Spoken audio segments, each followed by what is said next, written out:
नमस्कार विद्यार्थी मित्रांनो. आज आपण या व्हिडिओमध्ये संपूर्ण मराठी व्याकरण प्रश्न उत्तर पाहणार आहोत. म्हणजेच या व्हिडिओमध्ये पोलीस भरती, वनरक्षक भरती, महा-टी-ई-टी, तलाठी भरती आणि जेवढ्या काही टी-सी-एस आणि आय-बी-पी-एस पॅटर्ननुसार झालेल्या प्रश्नपत्रिका आहेत, त्यातील इम्पोर्टंट असणारे 20 प्रश्न आज आपण या व्हिडिओमध्ये पाहणार आहोत. हे जे प्रश्न आहेत हे आपल्याला मराठी व्याकरणावर खूप महत्त्वाचे प्रश्न ठरणार आहेत. त्यामुळे आपल्याला या व्हिडिओची जर पी-डी-एफ डाउनलोड करायची असेल, तर डिस्क्रिप्शनमध्ये आपल्या टेलिग्राम चॅनलची लिंक दिलेली आहे. त्याला जाऊन जॉइन करा. म्हणजे आपल्याला त्या ठिकाणी पी-डी-एफ फ्रीमध्ये उपलब्ध आहे. आणि मित्रांनो, चॅनलवरती जर नवीन असाल तर लगेच आपल्या यूट्यूब चॅनलला सबस्क्राईब करून ठेवा. चला तर व्हिडिओला सुरुवात करूया. तर पहा, आपला प्रश्न पहिला आहे. वाक्याचा प्रकार ओळखायचा आहे. वाक्य काय आहे? मुसळधार पाऊस झाला म्हणून दरड कोसळली. या वाक्याचा आपल्याला प्रकार ओळखायचा आहे. आणि मित्रांनो, उत्तर जर येत असेल तर आपलं 3 ते 5 सेकंदामध्ये आपण उत्तर करत राहा, कमेंट करून देत राहा. म्हणजे आपलं रिव्हिजन देखील याच व्हिडिओमध्ये होऊन जाईल. पहा, वाक्याचा प्रकार विचारलेला आहे. मुसळधार पाऊस झाला म्हणून दरड कोसळली. हे कोणत्या वाक्याचा प्रकार आहे? तर हे आहे पहा ऑप्शन क्रमांक 1 तर संयुक्त वाक्य आहे. यामध्ये काही आपण पॉइंट्स पाहणार आहोत. संयुक्त वाक्य काय असतं पहा. 2 किंवा अधिक वाक्य प्रधानत्व उभयान्वयी अव्ययांनी जोडलेले असतात. पहा, 2 किंवा अधिक वाक्य प्रधानत्व बोधक उभयान्वयी अव्ययाने जोडलेले असतात तेव्हा संयुक्त वाक्य होतं. त्यानंतर आहे मिश्र वाक्य. तर एक प्रधान वाक्य व एक किंवा अधिक गौण वाक्य गौणत्व सूचक उभयान्वयी अव्ययांनी जोडलेले असतात तेव्हा ते होतं मिश्र वाक्य. त्यानंतर आहे केवल वाक्य की ज्या वाक्यामध्ये फक्त एकच विधान केलेलं असतं. आणि शेवट आहे प्रधान वाक्य. तर हा वाक्याचा प्रकार नाही, तर संयुक्त व मिश्र वाक्यामध्ये प्रधान वाक्य दिसून येतं. या ठिकाणी उत्तर काय होणार आहे आपलं? ऑप्शन क्रमांक ए. प्रश्न क्रमांक दुसरा आहे. शब्दशः होणाऱ्या अर्थापेक्षा भिन्न व विशिष्ट अर्थाने रूढ झालेल्या शब्दसमूहाला काय म्हणतात? या ठिकाणी परत एक वेळ आपल्याला एक व्याख्या दिलेली आहे. आणि ही जी व्याख्या आहे ही टेट म्हणजे टी-ई-टी पेपरला जशास तशी विचारण्यात आली होती. शब्दशः होणाऱ्या अर्थापेक्षा वेगळ्या व विशिष्ट अर्थाने रूढ झालेल्या शब्दसमूहाला काय म्हणतात? तर त्याला म्हटलं जातं ऑप्शन क्रमांक 4 तर त्याला वाक्प्रचार असं म्हणतात. या ठिकाणी लक्षात ठेवा, सामासिक शब्द काय असतो? तर 2 शब्दांच्या एकत्रीकरणाने जो एक जोड शब्द तयार होतो त्याला सामासिक शब्द म्हणतात. त्यानंतर जोड शब्द काय आहे? तर 2 शब्द जोडले असताना बनतो आणि त्या शब्दामध्ये 2 वर्ण एकत्रित मिळून तो शब्द बनतो जोड शब्द. आणि वाक्प्रचार काय आहे? तर शब्दशः होणाऱ्या अर्थापेक्षा भिन्न व विशिष्ट अर्थाने रूढ झालेल्या शब्दसमूहाला वाक्प्रचार असं म्हणतात. पर्याय क्रमांक 4 आपलं या प्रश्नाचं उत्तर आहे. प्रश्न क्रमांक तिसरा आहे. खालीलपैकी कोणत्या संतांची रचना भारुड या नावाने प्रसिद्ध आहे? म्हणजे सरळ-सरळ आपल्याला प्रश्न विचारलाय, की भारुडांची रचना कोणी केली? किंवा खालीलपैकी असे कोणते संत आहेत, की त्यांनी केलेली रचना भारुड या नावानं प्रसिद्ध आहे? तर ती आहे तर ऑप्शन क्रमांक ए तर संत एकनाथ यांची जी काही रचना आहे तिला भारुड या नावानं ओळखतात. या ठिकाणी अजून पहा महत्त्वाचे पॉइंट्स. संत एकनाथांचं लिखाण किंवा रचना जी आहे ती भारुड आहे. संत तुकारामांची अभंग आहे, की ज्या गाथा आहेत. संत ज्ञानेश्वरांच्या ओवी आहेत, यामध्ये ज्ञानेश्वरी आणि अमृतानुभव आहेत. संत नामदेव यांचा गुरुग्रंथ साहिब या ग्रंथामध्ये त्यांच्या काव्यांचा समावेश आहे. शेवटचा जो प्रश्न आहे पहा संत नामदेवांवरती, याच्यावरती प्रश्न आपल्याला विचारला जातो, की खालीलपैकी असे कोणते संत झाले, की त्यांचे गुरुग्रंथ साहिब या ग्रंथामध्ये लिखाण किंवा काव्य आलेलं आहे. तर त्यामध्ये संत नामदेवांचा उल्लेख केलेला असतो. प्रश्न क्रमांक 4 आहे. ज्या कर्मधारय समासात पहिले पद संख्यावाचक विशेषण असून समुदायाचा अर्थ सूचित होतो, त्यास डॅश समास असं म्हणतात. या ठिकाणी आपल्याला समासावरती एक व्याख्या विचारलेली आहे. आणि समास हा जो घटक आहे, हा कोणत्याही परीक्षेसाठी खूप महत्त्वाचा असतो. आणि ही जी व्याख्या आहे, ही सर्वात सोपी असणारी व्याख्या आहे. ज्या कर्मधारय समासामध्ये पहिले पद संख्यावाचक विशेषण असून त्याला समुदायाचा अर्थ सूचित होतो, त्या समासाला काय म्हणतात? तर तो समास असतो ऑप्शन क्रमांक ए तर द्विगु समास. यामध्ये व्याख्या परत एक वेळा पहा मित्रांनो, कारण द्विगु समासावरती प्रश्न आपल्याला 3 ते 4 प्रश्न प्रत्येक परीक्षेमध्ये विचारले जातात. ज्या कर्मधारय समासातील पहिले पद हे संख्या विशेषण असते व या सामासिक शब्दातून एक समूह सुचवला जातो, त्याला द्विगु समास असं म्हणतात. यामध्ये उदाहरण जर घ्यायचं झालं तर सप्ताह हा शब्द आहे. सप्ताह म्हणजे 7 दिवसांचा समूह. हे जो झाला द्विगु समासाचं उदाहरण आहे. पर्याय 1 आपलं उत्तर होईल. प्रश्न क्रमांक 5 आहे. विरुद्धार्थी शब्दांची चुकीची जोडी आपल्याला ओळखायची आहे. पहा, विरुद्धार्थी शब्दांची चुकीची जोडी. यामध्ये काही महत्त्वाच्या जोड्या दिलेल्या आहेत. त्यापैकी एक जोडी ही विरुद्धार्थी शब्दांची चुकीची आहे. तर आपल्याला सर्वांना सांगता येईल पर्याय क्रमांक 1 आपलं या प्रश्नाचं योग्य उत्तर होणार आहे. कारण यामध्ये प्रासाद आणि राजवाडा हे जे आहे ही समानार्थी शब्दांची जोडी आहे. राजवाड्याला दुसरं नाव प्रासाद आहे. या ठिकाणी कृतघ्न आणि कृतज्ञ ही विरुद्धार्थी शब्दांची जोडी आहे. गुळगुळीत, खडबडीत विरुद्धार्थी शब्दाची आहे. शिक्षा व बक्षीस ही जी आहे विरुद्धार्थी शब्दाची आहे. म्हणजे 1, 2 आणि 3 या ज्या दिलेल्या जोड्या आहेत, ह्या शब्द म्हणजे सर्व जोड्या विरुद्धार्थी शब्दाच्या जोड्या आहेत. पण ही जी आहे पहिली जोडी, ही विरुद्धार्थी शब्दांची कशी चुकीची जोडी आहे. म्हणजेच ऑप्शन क्रमांक 1 आपलं उत्तर होईल. प्रश्न क्रमांक 6 आहे. वळणदार मोहक अक्षर सूचित करण्यासाठी कोणता शब्द योग्य आहे? या ठिकाणी आपल्याला काय विचारलंय, की वळणदार आणि मोहक अक्षर सूचित करण्यासाठी शब्द कोणता बरोबर असेल? तर या प्रश्नाचं योग्य उत्तर आहे पहा ऑप्शन क्रमांक 4. तर घोटीव हा जो शब्द आहे, हा योग्य शब्द असेल, ज्या ठिकाणी आपल्याला अक्षर जे आहे ते वळणदार आणि मोहक असल्याचं दिसून येईल.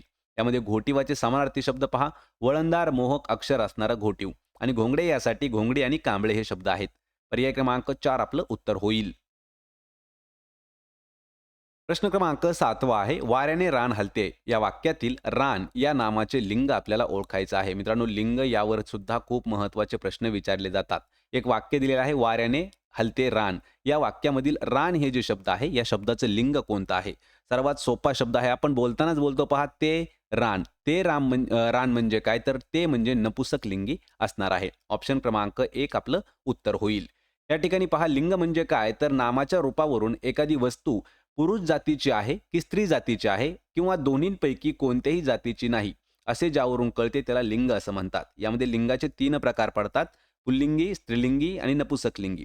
यामध्ये पुल्लिंगी पहा, पुरुष जातीचा बोध होतो. पुरुष जातीचा बोध होतो म्हणजे काय? तो. आणि स्त्रीलिंगी नामाच्या रूपावरून स्त्री जातीचा बोध होतो. स्त्रीलिंगी म्हणजे काय? तर ती. आणि नामाच्या रूपावरून पुरुष व स्त्री जातीचा बोध होत नाही, म्हणजे ते कोणते? नपुसक लिंगी. ऑप्शन क्रमांक 1 आपलं या प्रश्नाचं उत्तर आहे. प्रश्न क्रमांक 8 आहे. प्रतिबिंब या शब्दाचा समानार्थी शब्द आपल्याला ओळखायचा आहे. प्रतिबिंब या शब्दाला समानार्थाचा शब्द. आणि मित्रांनो, अशाच पद्धतीचे आपण TCS पॅटर्नचे 200 प्रश्न जे आहेत किंवा 200 समानार्थी शब्द जे आहेत, ते आपण एका व्हिडिओमध्ये घेतले आहेत. त्याची लिंक मी तुम्हाला डिस्क्रिप्शनमध्ये दिलेली आहे. प्रतिबिंब या शब्दाचा समानार्थी शब्द होतो पहा ऑप्शन क्रमांक 3. तर प्रतिमा हे प्रतिबिंबाचा समानार्थी शब्द आहे. यामध्ये अजून काही आपण महत्त्वाचे समानार्थी शब्द पाहूया. प्रतिबिंबासाठी छबी, प्रतिमा. आरशासाठी दर्पण, आदर्श, आईना. व्यक्तीसाठी मनुष्य, मानव हे समानार्थी शब्द आहेत. ऑप्शन क्रमांक सी आपलं उत्तर होईल. प्रश्न क्रमांक 9 आहे. चालत्या गाड्याला खीळ घालणे या वाक्प्रचाराचा योग्य अर्थ आपल्याला सांगायचा आहे. हा जो वाक्प्रचार आहे, हा खूप वेळा आपण दैनंदिन जीवनात सुद्धा वापरतो. चालत्या गाड्याला खीळ घालणे म्हणजे काय? एखादी गोष्ट जर चांगली चालत असेल, तर त्या गोष्टीमध्ये संकट आणणं किंवा अडचण आणणं. म्हणजे त्याचा अर्थ काय होतो, की चांगल्या चाललेल्या गोष्टीमध्ये विघ्न आणणं. तर विघ्नाचा समानार्थी शब्द काय होतो? विघ्न म्हणजे संकट आणणे, एखादी बाधा आणणे. म्हणजेच पहा, चालत्या गाड्याला खीळ घालणे म्हणजेच त्याचा अर्थ होतो चांगले चाललेलं काम काहीतरी समस्या निर्माण करून बंद पाडण्याचा प्रयत्न करणे. पर्याय क्रमांक 1 आपलं उत्तर होईल. प्रश्न क्रमांक 10 आहे. हिमालयात ज्या नद्या उगम पावतात, या बहुतेक गंगा नदीला येऊन मिळतात. या ठिकाणी वाक्य परत एक वेळा पहा, बोलताना थोडंसं मिस्टेक झालं. हिमालयात ज्या नद्या उगम पावतात, त्या बहुतेक गंगेला येऊन मिळतात. तर या वाक्यामध्ये कोणत्या प्रकारचा शब्द मुळीच आलेला नाही? म्हणजे यामध्ये काय आहे? विशेष नाम, सर्वनाम, भाववाचक नाम, सामान्य नाम यापैकी कोणता शब्द आलेला नाही असं आपल्याला विचारलेलं आहे. आणि या प्रश्नाचं योग्य उत्तर आहे ऑप्शन क्रमांक सी. तर या वाक्यामध्ये भाववाचक नाम येत नाही. या वाक्यामध्ये विशेष नाम काय आलेलं आहे? हिमालय हे जे आहे, हे विशेष नाम आहे. सर्वनाम काय आहे? तर त्या आणि ज्या हे जे आहे, हे संबंधित सर्वनाम आहे. यामध्ये भाववाचक नाम कसल्याही प्रकारे आलेलं नाही. आणि सामान्य नाम काय आहे? तर नदी हे सामान्य नाम आहे. पर्याय क्रमांक सी आपलं या प्रश्नाचं उत्तर होईल. प्रश्न क्रमांक 11 आहे. अनियमित पाणीपुरवठाबाबत महानगरपालिकेला लिहिलेले पत्र कोणत्या प्रकारचे असेल? या ठिकाणी आपल्याला पत्र लेखनाचा प्रकार विचारलेला आहे. अनियमित म्हणजे पाणी पुरवठा रेग्युलर होत नसल्याबाबत महानगरपालिकेला जे पत्र लिहिलं जातं, तर त्या पत्राचा प्रकार कोणता असतो? तर त्यामध्ये असतं पहा ऑप्शन क्रमांक 3. तक्रार अर्ज तो केला जातो. तक्रार म्हणजे काय? तर होणाऱ्या गैरसोयीबद्दल लिहिलं जाणारा एखादा अर्ज किंवा पत्र. यामध्ये आवेदन पत्र म्हणजे काय आहे? तर नोकरीसाठी अर्ज करणारे पत्र. मागणी पत्र काय असतं? साहित्यांची किंवा वस्तूंची मागणी करणारे पत्र. तक्रार अर्ज काय असतो? तर झालेल्या त्रासाबद्दल तक्रार नोंदवणारे पत्र. आणि विनंती अर्ज काय असतो? तर होणारा त्रास कमी होण्यासाठी एखादी विनंती करणारे पत्र. पर्याय क्रमांक सी आपलं उत्तर होईल. प्रश्न क्रमांक 12 आहे. उजाडले तेव्हा सकाळचे 6 वाजले होते. या वाक्यातील उजाडले या क्रियापदाचा प्रकार आपल्याला ओळखायचा आहे. मित्रांनो, प्रत्येक ठिकाणी असे प्रश्न आपल्याला विचारण्यात आलेले आहेत. आणि हा प्रश्न आपल्याला तलाठी भरतीमध्ये सुद्धा विचारला आला होता पहा 2019ला, आणि हा प्रश्न आपल्याला टीईटीमध्ये सुद्धा विचारण्यात आलेला होता. उजाडले तेव्हा सकाळचे 6 वाजले होते. या वाक्यामधील उजाडले या क्रियापदाचा प्रकार कोणता आहे? तर हा जो आहे हा भावकर्तृक क्रियापदाचा प्रकार येईल. पर्याय क्रमांक 1 आपलं या प्रश्नाचं उत्तर असेल. यामध्ये काही पॉइंट्स आहेत पहा. भावकर्तृक क्रियापद काय? त्याचा अर्थ काय होतो? क्रियेचा मूळ अर्थ किंवा भाव हा त्याचा कर्ता असतो. धातुसाधित क्रियापद जे आहे याची व्याख्या पहा. धातूपासून बनलेली असतात व या वाक्यामध्ये फक्त क्रिया दर्शवितात. वाक्याचा अर्थ पूर्ण करत नाहीत, म्हणून ते धातुसाधिते म्हणतात. संयुक्त क्रियापद काय असतं? तर वाक्यात क्रिया दर्शविणारा शब्द व वाक्याचा अर्थ पूर्ण करणारा शब्द यांना एकत्रितपणे संयुक्त क्रियापद असं म्हणतात. पर्याय क्रमांक 1 आपलं या प्रश्नाचं उत्तर होणार आहे. प्रश्न क्रमांक 13 आहे. खालील वाक्यातील अव्ययाचा प्रकार आपल्याला ओळखायचा आहे आणि वाक्य काय आहे? अर्जुन नेहमीच मदत करण्यास तयार असे. या वाक्यातील अव्ययाचा प्रकार कोणता आहे? तर या प्रश्नाचं योग्य उत्तर आहे ऑप्शन क्रमांक डी, तर क्रिया विशेषण अव्यय असणार आहे. ऑप्शन क्रमांक डी आपलं उत्तर होईल. यामध्ये पहा, उभयान्वयी अव्यय म्हणजे काय आहे? दोन शब्द किंवा दोन वाक्य जोडणाऱ्या अविकारी शब्दाला उभयान्वयी अव्यय असं म्हणतात. त्यानंतर दुसरा जो आहे तो केवल प्रयोगी वाक्य आहे. तर केवल प्रयोगी अव्यय म्हणजे काय? मनातील भावना व्यक्त करण्यासाठी जे शब्द वापरतो त्याला केवल प्रयोगी अव्यय असं म्हणतात. तिसरा जो घटक आहे तो आहे शब्दयोगी अव्यय. तर यामध्ये नाम किंवा सर्वनाम यांना जोडून येणाऱ्या अविकारी शब्दाला शब्दयोगी अव्यय असं म्हणतात. आणि चौथा क्रमांक आहे क्रिया विशेषण अव्यय. क्रिया केव्हा, कशी, कोठे व किती प्रमाणात घडली हे दाखविणाऱ्या अविकारी शब्दाला क्रिया विशेषण अव्यय असं म्हणतात. म्हणजेच पर्याय क्रमांक 4 आपलं या प्रश्नाचं योग्य उत्तर होईल. प्रश्न क्रमांक 14 आहे. खालीलपैकी कोणता दिवस बालिका दिन म्हणून साजरा केला जातो? या ठिकाणी मित्रांनो 2 प्रश्न आपल्याला महत्त्वाचे आहेत. पहिला प्रश्न असा असतो की बालिका दिन कधी साजरा केला जातो? तर लक्षात ठेवायचं याचं उत्तर आहे पर्याय क्रमांक 3, पर्याय क्रमांक 1. तर 3 जानेवारी हा जो दिवस आहे हा बालिका दिन म्हणून साजरा केला जातो. पण बालिका दिन हा 3 जानेवारीला साजरा का केला जातो? तर सावित्रीबाई फुले यांचा जन्मदिन बालिका दिवस म्हणून साजरा केला जातो. यामध्ये 14 नोव्हेंबर हा जो दिवस आहे, तर 20 नोव्हेंबरला जागतिक बालदिन असतो. परंतु आपल्या भारतामध्ये 14 नोव्हेंबरला बालदिन साजरा केला जातो. आणि 11 नोव्हेंबर या दिवशी भारत देशाचे पहिले शिक्षण मंत्री मौलाना अबुल कलाम आझाद यांची जयंती राष्ट्रीय शिक्षण दिन म्हणून साजरी केली जाते. पर्याय क्रमांक 1 आपलं या प्रश्नाचं योग्य उत्तर होईल. आणि आपल्याला वर्षभराचे दिनविशेष जर पाहायचे असतील तर त्याचीही लिंक मी तुम्हाला डिस्क्रिप्शनमध्ये दिलेली आहे. कारण त्या व्हिडिओमध्ये आपण पूर्ण वर्षाचे जागतिक आणि राष्ट्रीय दिनविशेष घेतलेले आहेत. प्रश्न क्रमांक 15 आहे. लिंग बदला. यामध्ये घोडा हा जो शब्द आहे, या घोडा या शब्दाचे लिंग आपल्याला बदलायचं आहे. लिंग बदलायचे म्हणजे काय? हा जो घोडा आहे हा पुल्लिंगी शब्द आहे. आपल्याला त्याचं लिंग बदलून स्त्रीलिंगी करायचं आहे. म्हणजेच घोडी हे आपलं योग्य उत्तर होणार आहे. पर्याय क्रमांक सी. तर यामध्ये घोडा हे पुल्लिंगी नाम आहे व त्याचं स्त्रीलिंगी रूप घोडी असं होतं. आणि घोडा या एकवचनी शब्दाचे अनेक वचनी घोडे असा होतो. घोडा आणि घोडे, घोडे जे आहे हे अनेक वचनी असणारा शब्द आहे. पर्याय क्रमांक सी आपलं उत्तर आहे. प्रश्न क्रमांक 16 आहे. सैनिकांनी लढाई जिंकली असेल. या वाक्याचा काळ आपल्याला ओळखायचा आहे. मित्रांनो, खूप महत्त्वाचा घटक आहे पहा मराठी व्याकरणातील काळ. तर सैनिकांनी लढाई जिंकली असेल या वाक्याचा काळ कोणता असणार आहे? तर हा काळ आहे पूर्ण भविष्यकाळ. पर्याय क्रमांक सी आपलं या प्रश्नाचं योग्य उत्तर होईल.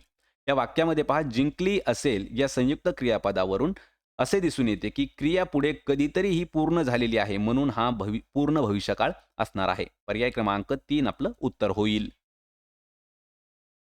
प्रश्न क्रमांक 17 आहे. लहान मूल म्हणजे मातीचा गोळा. आकार द्यावा तशी त्याची मूर्ती घडते. या वाक्याचा अलंकार आपल्याला ओळखायचा आहे. मित्रांनो, खूप महत्त्वाचा प्रश्न आहे पहा. लहान मूल म्हणजे मातीचा गोळा, आकार द्यावा तशी मूर्ती घडते. या वाक्याचा अलंकार कोणता आहे? तर यामध्ये अलंकार जो आहे तो रूपक अलंकार देण्यात आलेला आहे. पर्याय क्रमांक 1 आपलं या प्रश्नाचं उत्तर होईल. पहा, दिलेल्या उदाहरणामधून उपमेय आणि उपमान यामध्ये एकरूपता दाखवली आहे. लहान मूल म्हणजेच काय आहे? मातीचा गोळा हे एकच दाखवलेला आहे, म्हणून हा रूपक अलंकार असणार आहे. पर्याय क्रमांक 1 उत्तर होईल. प्रश्न क्रमांक 18 आहे. बोलणाऱ्याच्या तोंडचे शब्द वाक्यात लिहिताना कोणत्या विरामचिन्हाचा वापर केला जातो? आपल्याला विरामचिन्हावरती सुद्धा प्रश्न खूप वेळा विचारण्यात आलेले आहेत. विरामचिन्हे आपल्याला पाठ असणं गरजेचं आहे. त्यासाठी एक लिंक दिलेली आहे मी डिस्क्रिप्शनमध्ये, तो देखील व्हिडिओ पाहून घ्या. त्यामध्ये विरामचिन्हांचा वापर कधी केला जातो हे आपण सांगितलेलं आहे.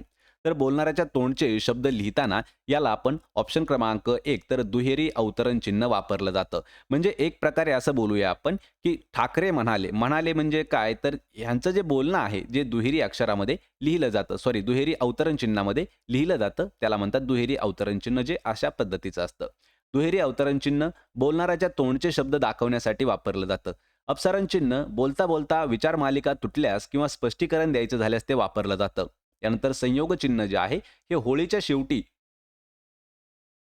संयोग चिन्ह हे ओळीच्या शेवटी शब्द अपुरा राहिल्यामध्ये दोन शब्द जोडत असताना लिहिलं जातं आणि एकेरी अवतरण चिन्ह हे विशिष्ट शब्दावरती जोर देण्यासाठी लिहिलं जातं. पर्याय क्रमांक 1 आपलं उत्तर होईल.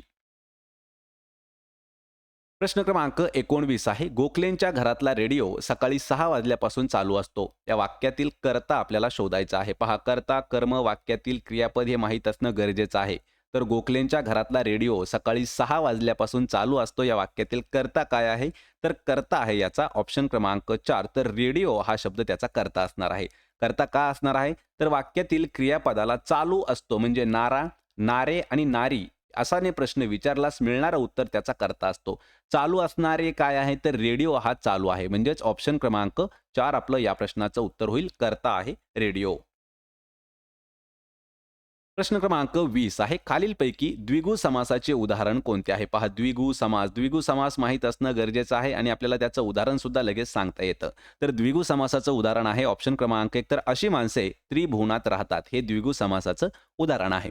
यामध्ये द्विगु समास म्हणजे काय आहे? पहा, संख्या अधिक नाम म्हणजे त्यांचा समूह जो होतो तो असतो द्विगु समूह. म्हणजेच यामध्ये त्रिभुवन म्हणजे 3 भुवनांचा समूह. या ठिकाणी महादेव दुसऱ्या वाक्यामध्ये दिलेला आहे. महान असा देव तो बहुव्रीही समास आहे. पाला-पाचोळा, पाला व इतर तत्सम वस्तू ज्या आहेत म्हणजे तो समाहार द्वंद्व समास आहे. आणि तोंडपाठ म्हणजे तोंडाने पाठ हा तत्पुरुष समास आहे. पर्याय क्रमांक 1 आपलं योग्य उत्तर होईल. द्विगु समासाचं उदाहरण आहे. अशी माणसे त्रिभुवनामध्ये राहतात.